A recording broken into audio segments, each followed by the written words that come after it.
Den måde, jeg arbejder rigtig meget på, det er sådan, jeg rejser en del.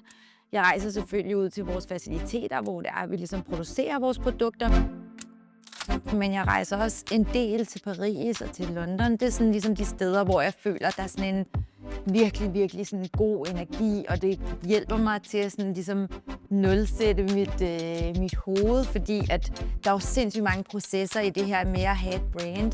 Så det her med, når det er sådan, at jeg skal føle mig kreativ, så har jeg ligesom brug for eksempel tage ind til København, eller jeg har brug for at tage til London og ligesom mærke den der gode energi, som en storby kan give sådan et kreativt sind som mig. Og så samler jeg tingene i sådan små collager eller et stort moodboard, for ligesom at hjælpe mig med at have et holdepunkt. Det kunne også sagtens have været noget arkitektur, der var her. Altså, det kan være virkelig forskellige ting, der ligesom inspirerer mig.